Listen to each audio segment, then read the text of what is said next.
Hola, qué gusto saludarles nuevamente. Es un placer, como siempre, estar con ustedes.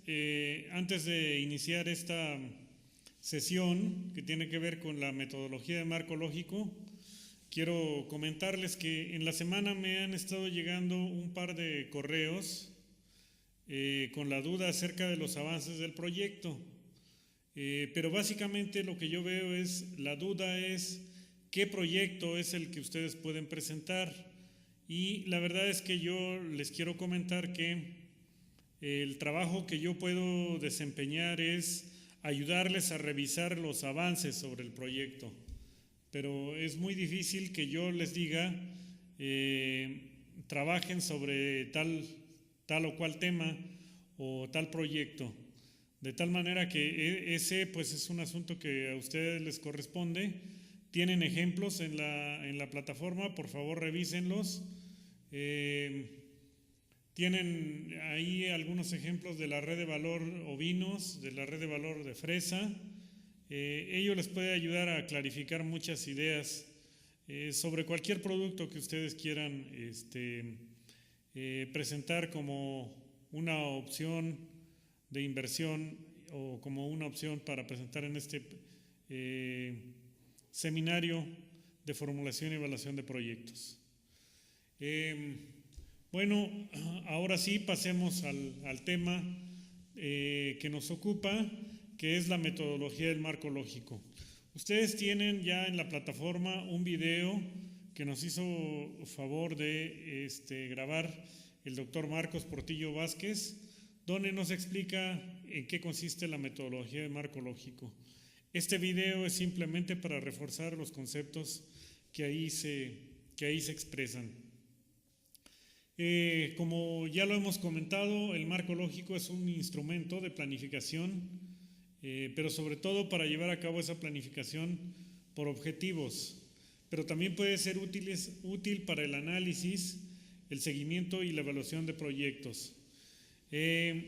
No obstante, por la sencillez del método se requiere de lo que decimos buen juicio y sentido común, dos palabras difíciles de definir, que apelan mucho al criterio de cada una de las personas que colaboran en la evaluación de estos proyectos. Como antecedentes del marco lógico, pues ha sido un instrumento utilizado por innumerables organismos que tienen que ver con la gestión de crédito en el ámbito internacional, como el Banco Mundial, el Banco Interamericano de Desarrollo,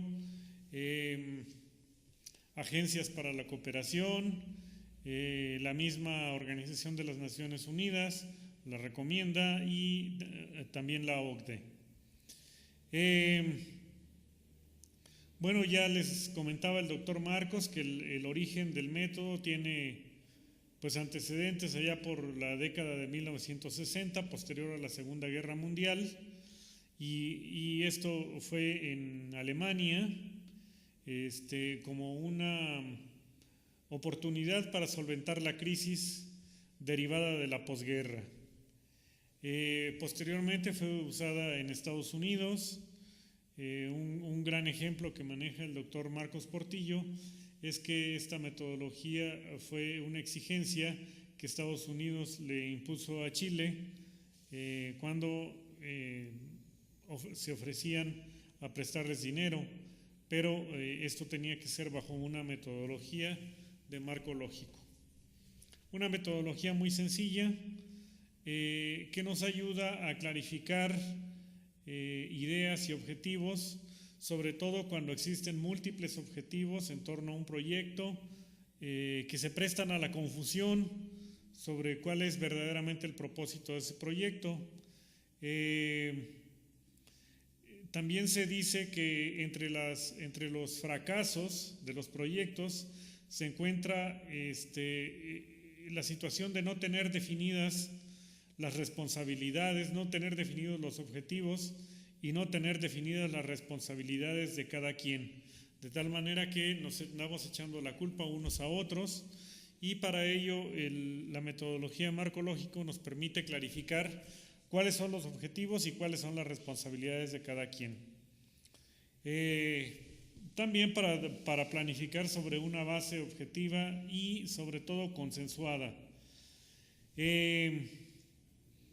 Por lo cual la metodología puede ser aplicable por una persona, pero tiene mucho mejores resultados cuando esta metodología se aplica con la participación de equipos de trabajo, y para ello se requiere una mentalidad abierta. Es un método que ha tenido una amplia difusión para su aplicación. Él pone el énfasis en que la estructura debe ser consensuada entre los involucrados en la ejecución del proyecto. Para ello se requiere que los participantes manejen un lenguaje común, de tal manera que todos entendamos de lo que estamos hablando. Un ejemplo que luego pone el doctor Marcos Portillo es que en términos de aquellas carreras que tienen que ver con el trabajo de laboratorio, puede llegar un laboratorista o un maestro y le dice a su ayudante o a su asistente: prepárate un caldo. En términos de laboratorio estamos hablando de que en el lenguaje común ellos entienden a que se refiere a un caldo de cultivo, pero si una persona que ignora en el contexto del cual están hablando, pues escucha prepárate un caldo y se imagina un rico caldo de pollo, quizás con sus chilitos y su cebolla picada, ¿no? Por ello es que se recomienda entonces que los actores manejen un lenguaje común. Y esto facilita la comunicación entre los actores y evita también ambigüedades y malos entendidos. Es una metodología muy sencilla porque resume en un solo cuadro la información más importante para la gerencia del proyecto y permite focalizar aquellas áreas donde se requiere atención y esfuerzos. Facilita mucho alcanzar acuerdos precisos acerca de los objetivos, las metas y también los riesgos. Permite clarificar los riesgos que se vislumbran en el proyecto y sienta una base para la evaluación y ejecución del proyecto con base en los resultados y los impactos esperados. El análisis de la matriz de marco lógico o la metodología de marco lógico de un proyecto permite responder a interrogantes como las siguientes: ¿cuál es la finalidad del proyecto? ¿Qué impacto concreto se espera alcanzar con el proyecto? ¿Qué bienes o servicios deberán ser producidos? ¿Cómo se va a hacer para producir dichos bienes o servicios? ¿Cuánto nos va a costar producirlos? ¿Cómo sabremos si se han cumplido los objetivos? ¿Y qué factores externos pueden comprometer el éxito del proyecto? Es decir, ¿qué riesgos encontramos? Bien, la congruencia de la matriz de marco lógico. La matriz suena algo quizás complejo, pero en realidad es muy sencillo. Al hablar de una matriz, en realidad estamos hablando de un cuadrito que nos permite clarificar cuál es la misión de la organización, cuál es el objetivo principal de esta organización o del proyecto, cuáles son los objetivos inmediatos y cuáles son las metas, los propósitos de este proyecto, los productos y resultados esperados y qué actividades tenemos que desarrollar para conseguir y qué insumos tenemos que meterle también al proyecto precisamente para poder tener el producto que estamos ofreciendo con este proyecto. Bueno, entonces se resume en un cuadrito que es la matriz, cuál es, a manera de narrativa, cuál es el fin del proyecto, con otra columna que tiene los indicadores, o una más que tiene los medios de verificación y los supuestos. En los supuestos básicamente estamos poniendo cuáles son los riesgos. Después, cuál es el propósito, de este proyecto también hay que ponerle indicadores, los medios que nos permitan verificarlo y cuáles son los supuestos, es decir, qué riesgos conlleva este proyecto.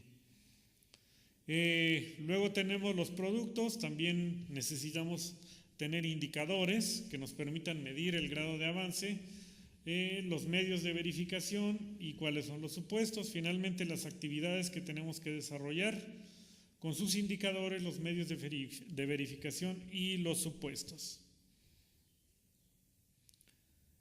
Cada una de las columnas debe contener lo siguiente. En la síntesis narrativa hablamos de la descripción, del objetivo fundamental, de los objetivos inmediatos, de los productos o de las actividades esperadas. Básicamente estamos hablando de una descripción. Se recomienda que esta no sea muy larga y que sea lo más precisa posible. Luego los indicadores, pues básicamente nos referimos a medidas o variables para verificar el cumplimiento de cada paso. Por ejemplo, si estuviéramos hablando de una construcción, seguramente estamos hablando de metros cuadrados construidos. Si estamos hablando de la plantación, podemos hablar de hectáreas plantadas, metros cuadrados plantados. Si estamos hablando de la producción de algún determinado cultivo, estamos hablando de toneladas o kilogramos. En fin, los indicadores se refieren a una unidad de medida. Los medios de verificación, pues las fuentes de información que nos permitan determinar que lo que estamos diciendo es en realidad cierto. Dentro de los factores externos o supuestos, estos están muy relacionados con la factibilidad o el desempeño del proyecto en cualquiera de las etapas. De repente podemos decir, bueno, el proyecto es viable siempre y cuando consigamos el financiamiento de la institución a la cual estamos solicitando el crédito, porque la organización que presenta el proyecto no cuenta con fondos suficientes. Por ejemplo, el proyecto es viable siempre y cuando los productores se comprometan a sembrar la superficie que han prometido. De otra manera, tendríamos una capacidad subutilizada y no tendríamos la suficiente materia prima para abastecer al proyecto. Esos son, por ponerles algún ejemplo, algunos de los riesgos o los factores que pueden determinar el éxito o fracaso de un proyecto y que se deben de considerar aquí.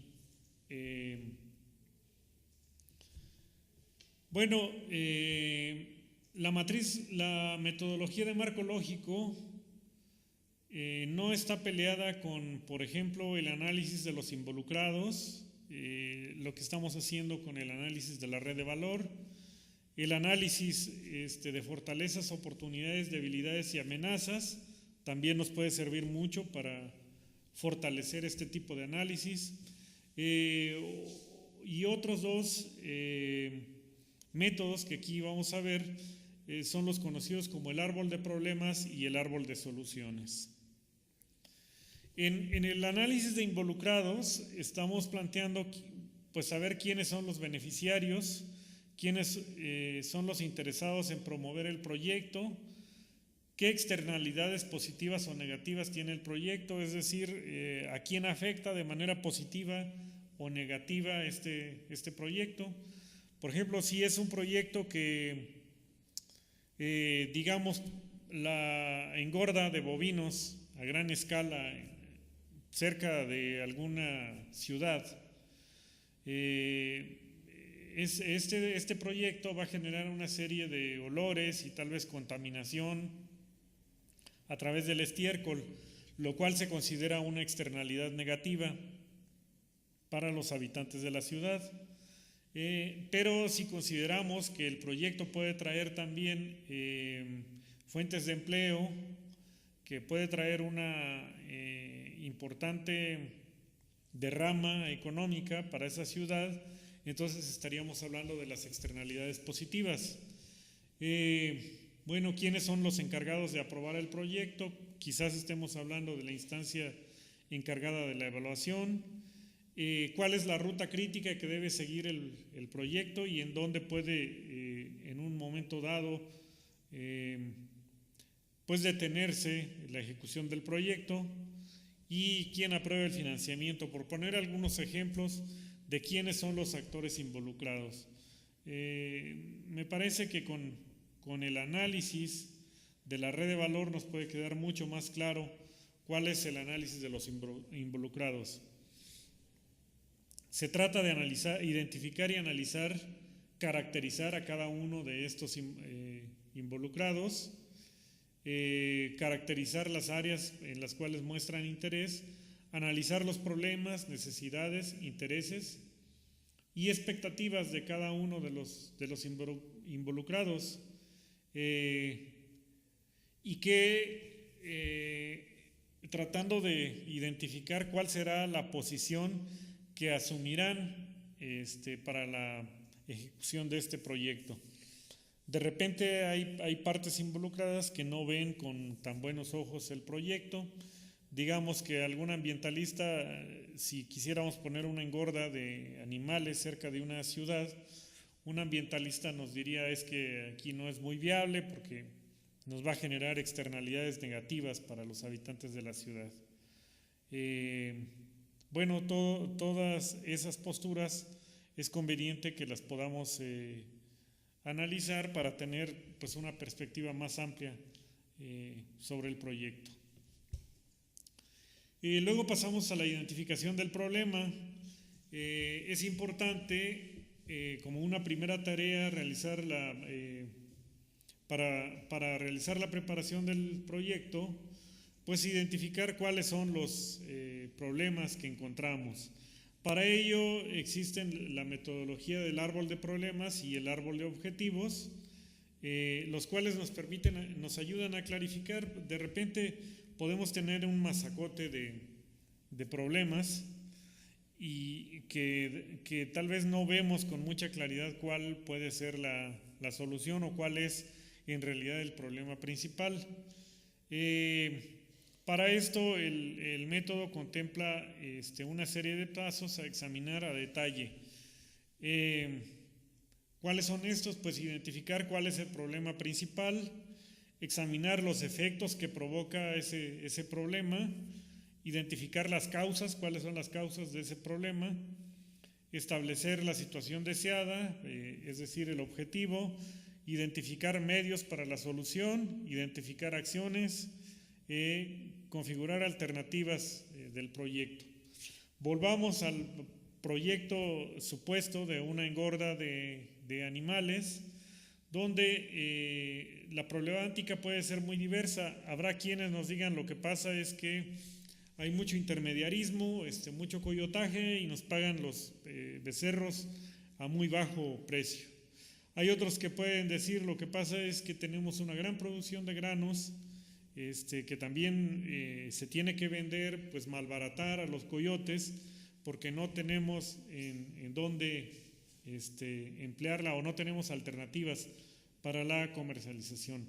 Otro de repente nos puede decir el problema es que no tenemos fuentes de empleo y tenemos que emigrar a las ciudades o a los Estados Unidos en busca de un ingreso.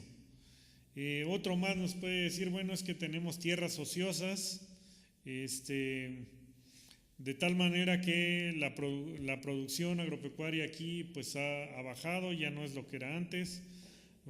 Más gente nos puede decir el problema es que escasean los pastos, o otros nos pueden decir pues la escasez de pastos finalmente se debe a las lluvias que son tan erráticas. De tal manera que si nosotros lo analizamos y hacemos una lluvia de ideas, podremos ver que es un sinfín de problemas que todos van concatenados y que de repente pues vemos que el principal problema es que necesitamos generar ingresos para las familias, ¿no? Y el resto pues son como alternativas de solución al proyecto. Como una recomendación para trabajar el árbol de problemas, les podemos decir que puede ser trabajado por una sola persona, pero es mejor trabajarlo en un equipo, y si este es multidisciplinario, mucho mejor. La recomendación es propiamente comenzar con una lluvia de ideas, así como ahorita les decía, a manera de lluvia de ideas, y enlistar todos esos problemas. Y ahí aparecerán distintas formas y distintas facetas del problema. Con lo cual vamos explorando realmente cuál es el problema que nos ocupa. Sobre la lluvia de ideas al respecto del problema, cada persona seguramente percibe de manera diferente esos problemas. Por ello es importante que los den a conocer, que los externen y que los vayamos anotando. Primero se debe iniciar por anotar justamente todas esas ideas, todos estos problemas. En un segundo paso, lo que debemos hacer es agrupar estas ideas por temas. Es conveniente definir no más de 5 temas en los cuales vamos a ir agrupando las ideas y luego priorizarlas por orden de importancia. Una vez que las tenemos priorizadas, identificar cuáles están en función de otras, es decir, escasean los pastos porque no hay lluvias, o escasean los pastos porque tenemos sobrepastoreo, o el problema ni siquiera está relacionado con la escasez de pastos.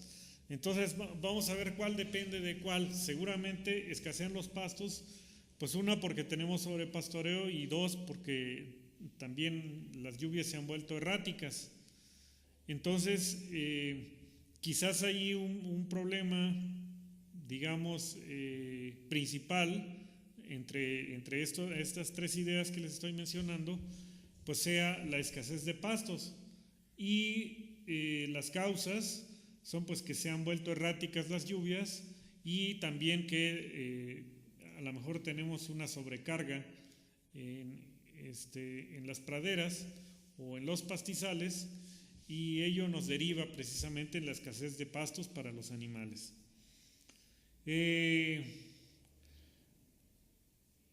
También hay premisas que pueden ser causas y que nos llevan a una conclusión, digamos, más general, ¿no? De tal manera que entonces lo que tenemos que hacer es hacer la lluvia de ideas de todos los problemas y luego agruparlas, identificar cuáles son causas de un problema mayor, de un problema principal. Entonces, por ejemplo, alguien nos podría decir, bueno, lo que pasa es que el precio del ganado está muy barato. Y alguien más puede decir, bueno, está barato porque el ganado se vende flaco aquí en la localidad, esperamos a que la gente venga a comprarlo aquí, y porque no tenemos la manera de mejorar la condición física de ese ganado. Entonces, es por ello que lo vendemos a un precio bajo. Lo tenemos que vender más bien por una presión que tenemos sobre los pastizales, y entonces entre las causas se pueden mencionar precisamente la escasez de pastos, de pasturas, las lluvias erráticas, pero también la presencia de intermediarios, ¿no?, que nos hacen precisamente malbaratar. De repente aparecen soluciones, pues como mejorar la condición de los pastizales, como a lo mejor bajar la carga animal, pero también alguien nos podría decir, bueno, otra alternativa es organizarnos y vender de manera organizada, y a lo mejor si pudiéramos adquirir un transporte que nos permita sacar de la comunidad el ganado y llevarlo a un mercado más grande, pues seguramente podríamos obtener un mejor precio. Entonces alguien más puede decir, bueno, en vez de sacarlo y llevarlo a vender, ¿por qué no? La otra alternativa es engordarlo aquí mismo nosotros. y vender pues un producto con un valor un poco más elevado, ¿no? Vender ganado gordo en vez de vender ganado flaco, y podrían decir a lo mejor si lo podemos llevar directamente al rastro para la matanza, de tal manera que vendamos las canales o las medias canales en vez de vender el ganado en pie, pues seguramente le estamos dando un valor agregado, de tal manera que eso nos puede ayudar a solucionar el problema, ¿no? Bueno, como unos tips para la redacción de los efectos y las causas, la idea es redactarlos en no más de 15 palabras a fin de que podamos hacer como una especie de síntesis, y evitar precisamente hacer como árboles de problemas muy confusos, demasiado grandes, que nos dificultan el análisis. Un árbol que tiene más de 7 efectos quiere decir que no se ha hecho un buen análisis de la problemática. Es importante también en este aspecto determinar palabras que son estratégicamente seleccionadas. Por ejemplo, es muy común que decimos, bueno, es por la falta de, por ponerles un ejemplo, la gente dice, bueno, es que no hay desarrollo por la falta de políticas orientadas a fomentar la inversión en el campo. Esa es una frase muy común que solemos escuchar. Si nosotros analizamos, veremos que el gobierno federal tiene un sinfín de programas que están orientados precisamente a fomentar la inversión en el medio rural. Entonces, realmente la falta es una palabra como muy ambigua. Sería quizás más preciso decir que no son suficientes o que no están adecuadamente orientadas esas políticas. Porque de repente hay quien dice, bueno, sí hay, pero siempre benefician a los mismos o siempre benefician a los que más tienen. Entonces, de repente, las palabras que tenemos que utilizar no es que tengamos falta de políticas de inversión, sino más bien lo que tenemos es una inadecuada orientación de esas políticas. Por poner un ejemplo, ¿no?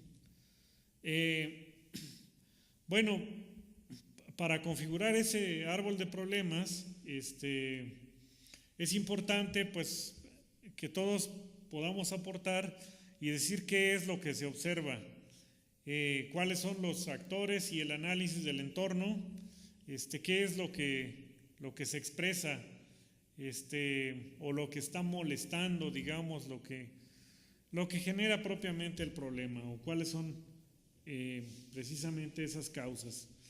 Se dice generalmente se dice que el análisis de un árbol de problemas empieza por las ramas.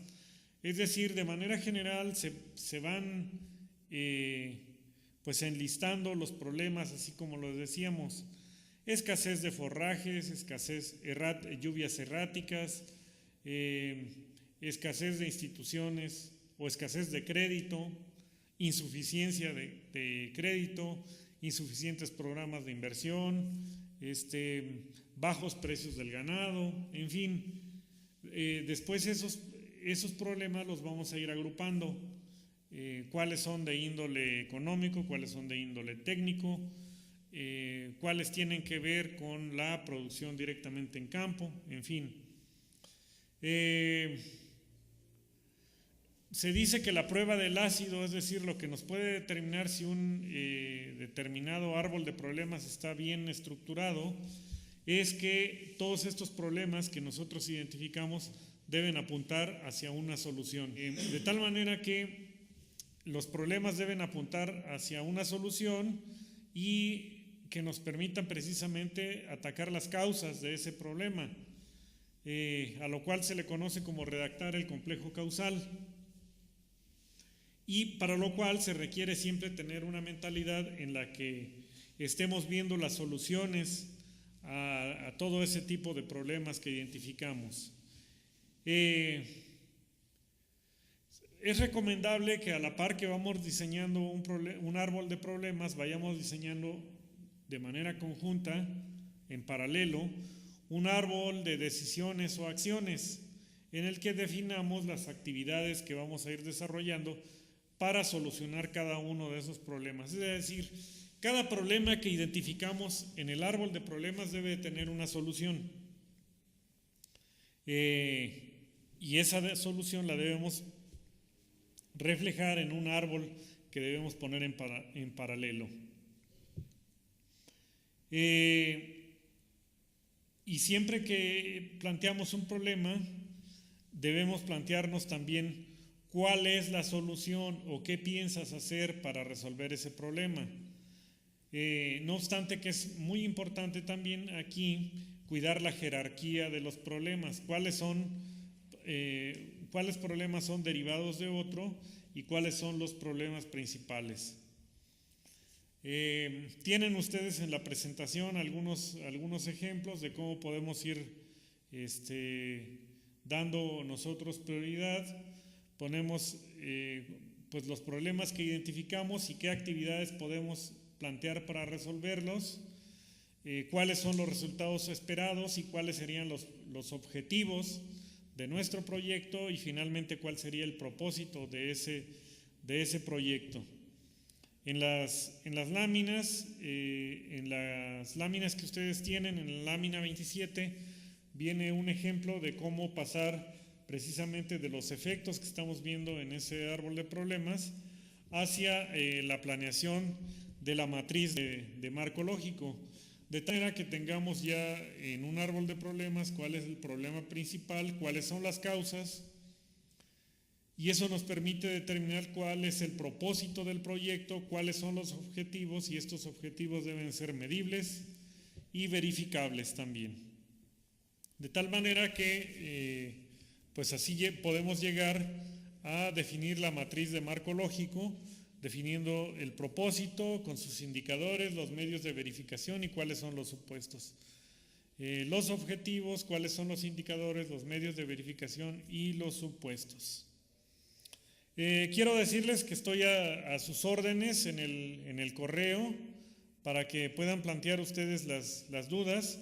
Sí me gustaría que las dudas que me planteen sean ya muy concretas sobre el proyecto que ustedes están desarrollando, porque hasta el momento me han llegado dudas pues como pidiéndome que les indique qué proyecto es el que pueden desarrollar.